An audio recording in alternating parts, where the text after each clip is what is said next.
In the 1950s, there were three main television stations, NBC, CBS, and ABC, that were originally radio stations. Throughout the decade, there were many popular shows. I Love Lucy was a famous family comedy running from 1951 to 1957. Other popular shows were The Ed Sullivan Show, which featured popular celebrities, running from 1948 to 1971. You ain't nothing but you ain't nothing but a hound dog. Well, you ain't never gonna learn that you ain't no friend. The Honeymooners, running from 1955 to 1956, which featured blue-collar urban life. Father Knows Best, which ran from 1954 to 1960, which featured everyday suburban family life. A very popular television show was Lassie, a series starting with an adventures of a dog and his owner, an 11-year-old boy named Jeff. It ran from 1954 to 1973. A popular setting for American television was the West, with old Western shows such as The Lone Ranger running from 1949 until 1954. It was originally a radio program starting in the 1930s. It featured the Lone Ranger, his white horse, and his Indian sidekick. The longest-running Western was Gunsmokes. It aired originally in 1954, and it held the #1 slot for the TV audiences for 5 years. It was the last Western series to end in 1975. Children's shows were also popular during this time, with programs like The Adventures of Rin Tin Tin airing from 1954 until 1959, and The Howdy Doody Show airing from 1947 to 1960.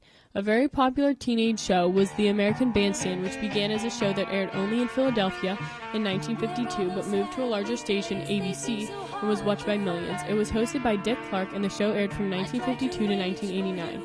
Game shows were also becoming more popular, the most popular being the $64,000 Question. Originally, series ran from 1955 to 1958. Science fiction programs were also becoming popular, with The Twilight Zone, which ran from 1958 to 1973. News shows were also starting out with The Today Show in 1952 until present day. The NFL started its broadcasting in 1956 on CBS. After World War II, there was pressure for women to return to traditional feminine roles. The stereotypical 1950s housewife was pretty, always dressed up, could cook, acted as a maid, a loyal wife, and a mother. The economy was booming, and everyone was buying the newest items in stores. On television, advertisements often had shown women smiling while cooking or cleaning. They looked happy and satisfied with their life, and their only goal was to be a pleasure for their husband and children. I Love Lucy was a popular television show first aired in 1951. Although the shows were seen as an outstanding comedy, I Love Lucy covered some major social issues during this time. What do you want me to do, draw you a diagram? Look, when you went into the bedroom, I ran over here, I opened the closet.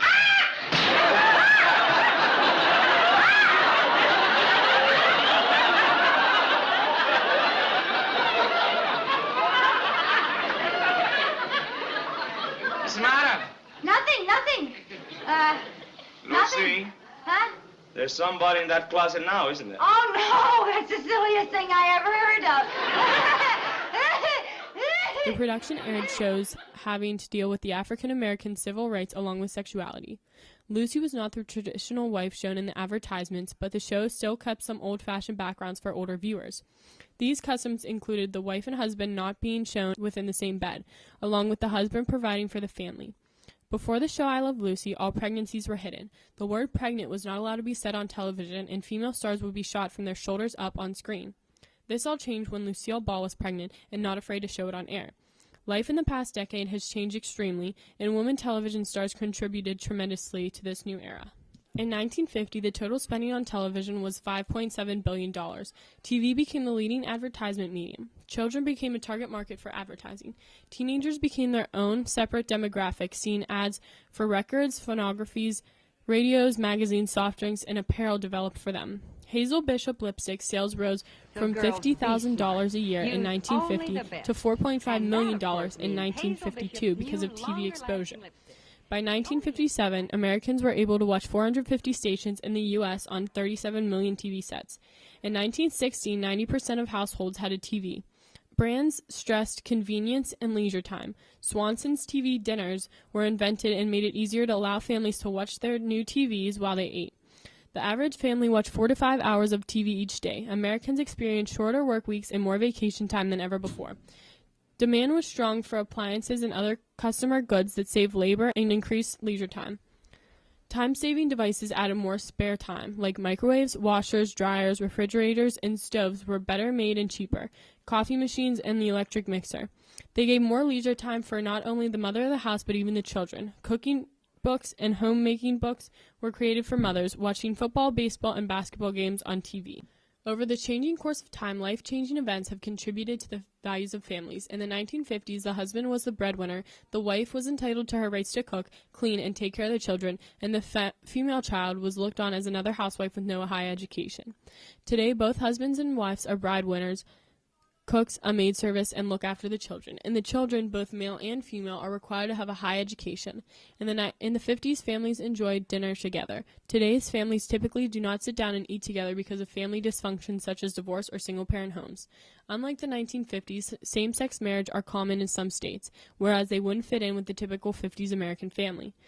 In the show Father Knows Best, it portrayed the typical family values of the 1950s, whereas the show Gilmore Girls shows the single-parent home life. Television and radio shows have changed the way culture diversity is viewed, like in One-on-One, and how the definition of family is broader as viewed today.